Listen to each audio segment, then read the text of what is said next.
Hey everyone, I just want to give a short little note about what the actual setup was.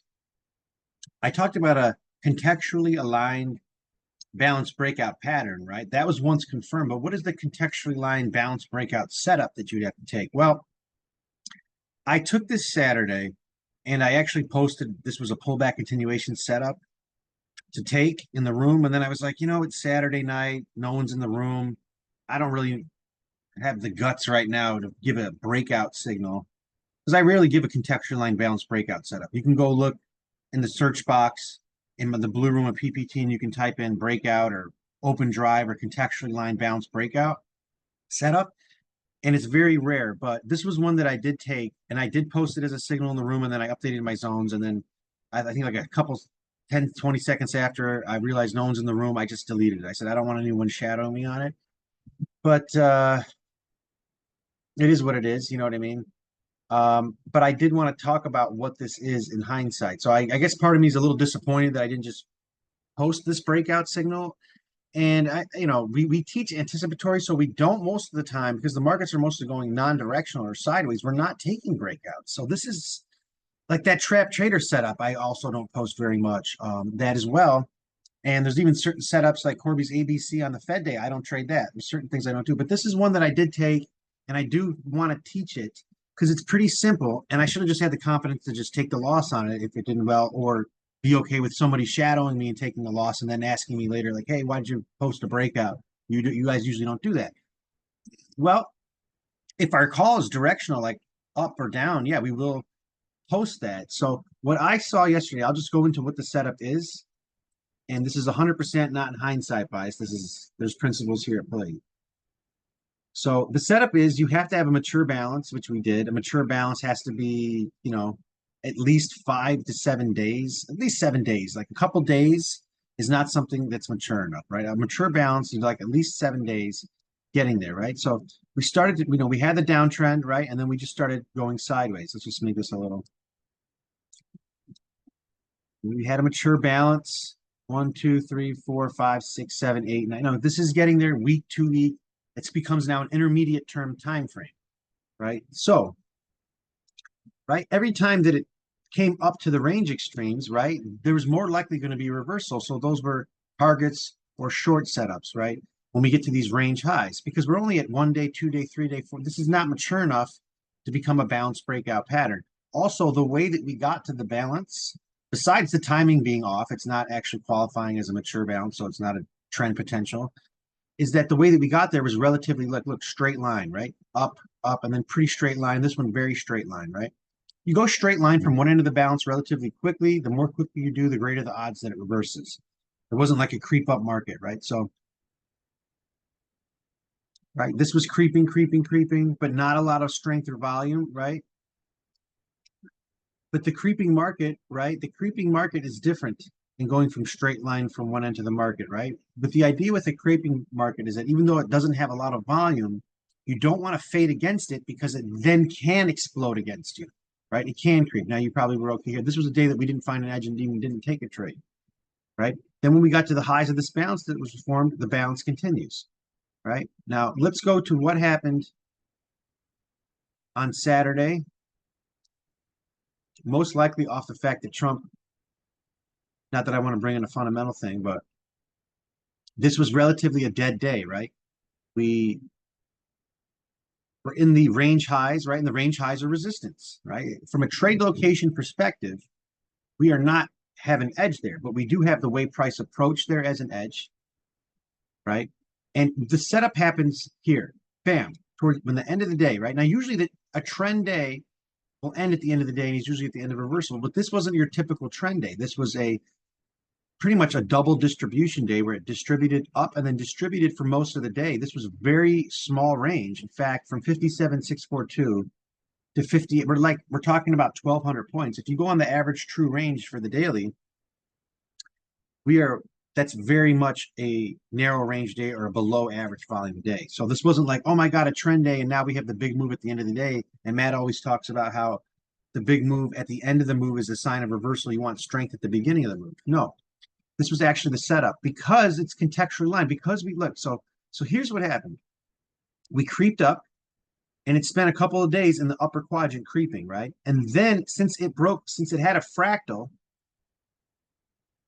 it not only creeped, it fractalized in the upper quadrant. When you have a giant fractal and then the smaller Russian doll fractal in it, and then you have the balanced breakout that breaks at least a week on volume, that is a, quote, definitionally contextually aligned balanced breakout setup. What do I mean by contextually aligned?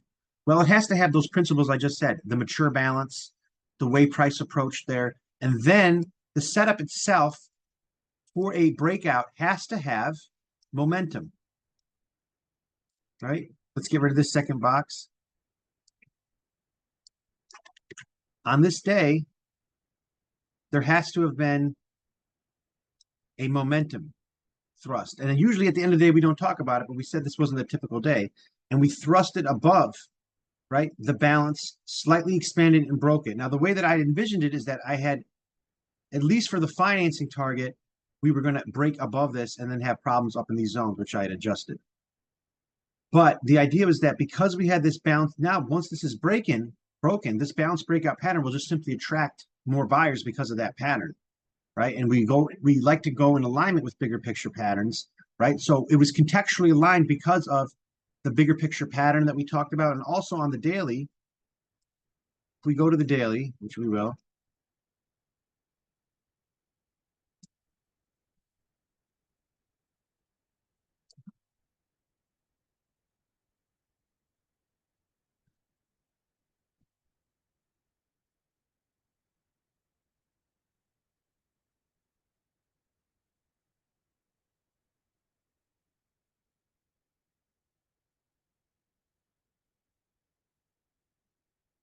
if we go to the daily, the balance breakout pattern that's on the intermediate time frame, the week long at least, or this was in this case, I think 8 or 9 days, breakout, right? The Saturday breakout, right, is contextually aligned because this pattern is happening in this lower quadrant of this even bigger fractal. Right? We are in this lower quadrant of this bigger fractal that is way bigger than the fractal that we're in because these are the patterns at play: bounce breakouts and trends. That's really it. Bounce breakdowns or false breakouts or false breakouts. Or in this case, you could have a steep up market and you have a pullback continuation pattern. But besides that, these are really the bigger picture patterns that we look for. We can talk about V recoveries and inverse head and shoulders, but whatever. The point is that this fractal balance breakout did not happen as if it was already up at resistance up here and then it was going for it, which would decrease the odds that it would work out because by then it could be exhausted. We're at a major resistance zone. Now, obviously, I would rather that have the bounce breakout up there than just go straight line into it because I'm an investor and I'm rooting for the bulls. But just from a pure price perspective, it's much better to have that happen now at the lower range, obviously, because, you know, these are where the big moves happened off this zone. Not surprisingly, this move now is going to attract everyone who sees this move who's not going to get as good of a trade location, right? And this will probably go up to the highs of 72, 73.4. Now, going back on the smaller time frames,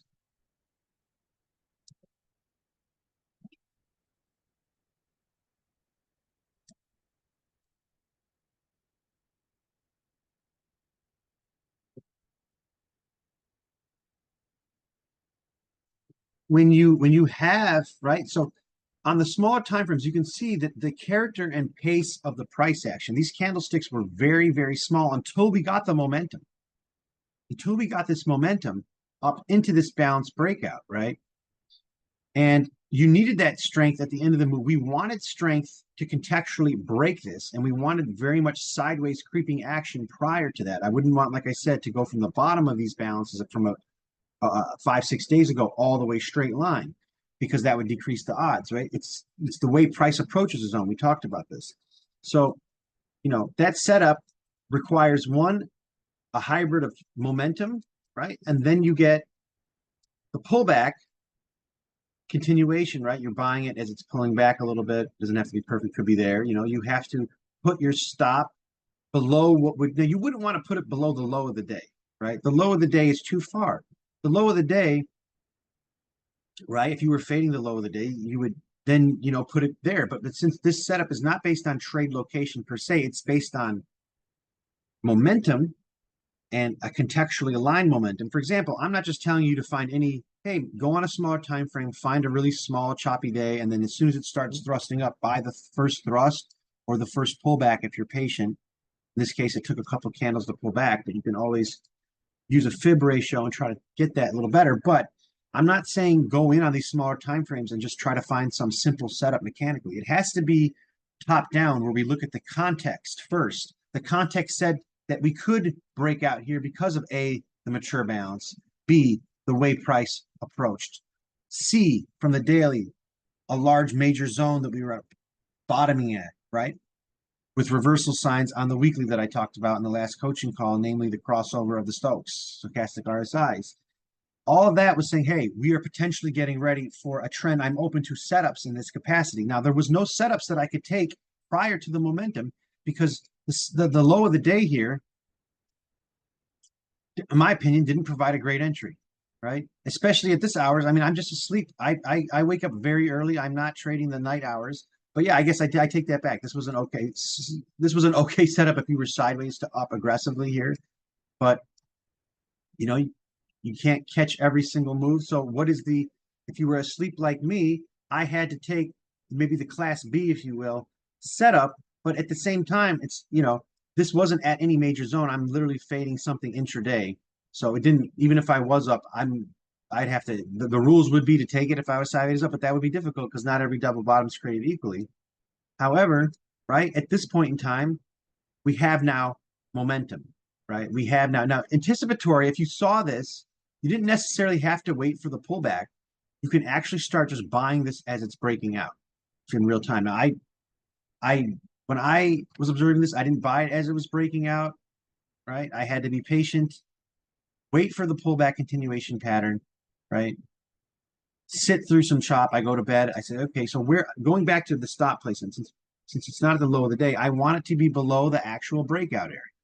So as I'm going to bed and thinking about this, I'm thinking about the risk for myself. I'm thinking, okay, well, if this is pulling back here at 59, let's just say 59.223, or let's just say when I posted it, it took a while for someone to get in. They got in a little higher here at 59.5. You're still here at 58.121 within our risk parameters, right? You're below the bounce breakout, right, area, which technically is here. You could even cheat a little bit and put it here. Because the idea is that if this is truly a balanced breakout setup pattern that we're seeing, right, it should not come back and invalidate the breakout. So I don't need to put the stop below the low of the day. It's just too wide. That's a whole other setup. So, this happened to be, and then you just set it and forget it, right? And I had zones where we were taking profits, right? The conservative here zone to finance up here, then this chop, right? Second, and then you still have a runner in. And we're holding for extended targets. Now, it completely, once it broke through this, right? Once you break through a balanced breakout pattern, the runner, or whatever, maybe you want to hold more. I don't know what your strategy is. I have 25% off. It becomes easier to hold simply because the risk is off, for one. But two, we also know about the 100% range principle, where when these things run, they just start to really run here, and we're running, right? So once we get up to this zone here, right? Even this zone here, right? Now we're getting towards that 100% range. This is when I anticipate that we would get maybe a steeper retracement. So there could be some profit taking up here. And you can see here, why. But aside from that, right? If you have good trade location and you know that big zones create big moves, right? We are going to let this sucker run all the way up to the highs of 72, 70. Like, you can really let that runner last. You can be free with it, and you can let it go because you can know on the daily that these big zones create big moves. We have the confirmation of the move through the bounce breakout pattern. And I just wanted to give you guys that setup in the channel on Saturday for the contextually aligned bounce breakout, which visually, let me just put the arrow in for you so you can see this.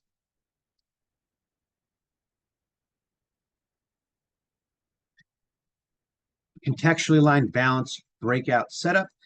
You could wait for the pullback continuation here, or you take it. This is on an hourly, let's say it was on a 15, right? You just take it on momentum, right, as it's happening. But ours here. That is the setup for the contextually aligned balance breakout setup, right? because from this perspective, we are going against a resistance zone, right? So we do not have that edge. We have the momentum. We have, like we said, the price principles of how we got there, the major zone on the daily, and the timing of the maturity of the balance, and then the momentum up at, the market moving news where Trump, survived around this time. So not that we needed market moving news. No one could have anticipated that was going to happen, at least if you were not on the inside of that PSYOP or whatever it was. So yeah, that's just what I wanted to give you guys. If I didn't give you, I mean, I don't think anyone would have shouted it on a Saturday anyway. No one was in the room. But for an educational purposes and just to give me confidence again to take it and to give it again real time, uh, here it is in real time, the contextually aligned balance breakout setup. So thank you guys very much.